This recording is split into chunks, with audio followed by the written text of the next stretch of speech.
Hi, I'm Jenna, Chief of Staff here at Clayful. We're going to walk through new wellness resources now available in the April with Clayful slides. We're trying something new this month. We're using Notebook LM to share updates in a more fun and digestible way. We'd love your feedback after you listen. Email us at success@clayfulhealth.com to share. Enjoy! Anyone who has ever run a marathon, or even just watched one, you know all about the wall. Oh, yeah, that exhausting final stretch. Right, where your legs just feel like lead, and every single step is, a negotiation with your own brain just to keep moving forward. Your physical and mental reserves are just completely depleted by that point. I mean, it becomes a pure test of endurance. Exactly. And as an educator, looking around your classroom in April, you are probably seeing that exact same exhausted look on your students' faces. Testing season is definitely peaking right now. It is. The finish line of the school year is agonizingly close, and the stress is just piling up fast. So, to understand how to help them push through, we're doing a deep dive today into a stack of sources from Clayful's April release. Which includes programs, student journals, and some really interesting frameworks. Yeah, our mission today is to decode these materials. They're designed to de escalate student stress and, crucially, remind them who they are beyond a Scantron bubble. The first concept in these sources that really stood out is a journal curriculum.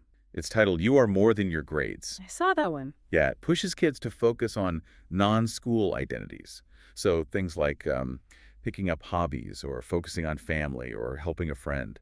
Think of a student's self-worth like a muscle group. If they only ever exercise their academic muscle, it gets incredibly strong, sure, but the rest of their identity completely atrophies. Oh, I see. So if that single academic muscle fails, let's say they just totally bomb. The whole system collapses. Right, because there's absolutely nothing else supporting their self-esteem.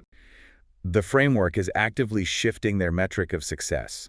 It builds long-term psychological resilience. So a failure in one domain no longer crushes their entire sense of self. Exactly.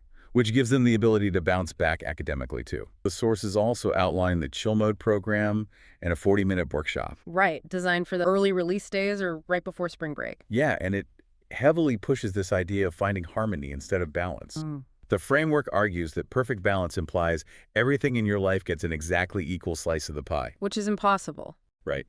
Chasing that during testing season is an impossible standard. It actually causes more stress when you inevitably fail to achieve it. So how does harmony work differently in a student's brain? Harmony offers realistic flexibility. It acknowledges that during testing week, academics are going to be the loudest instrument in the room, and that is okay. As long as you are still integrating small, intentional moments of joy and rest. Exactly, the harmony. The whole system functions without breaking down. It's about integration, not equal division. The sources offer a very physical way to achieve that harmony, too, using a framework they call the happy chemicals tool. Yes, mapping out dopamine for rewards, Mm. oxytocin for connection, serotonin as a mood stabilizer, and endorphins as natural painkillers. Equipping your students with these frameworks is probably the best mental water station you can provide for the end of this marathon. It completely changed the goal from just surviving the pressure to navigating it with a real understanding of how our minds work. You can access all of the source materials, the journals, and the workshop we discussed today at clayful.co/April.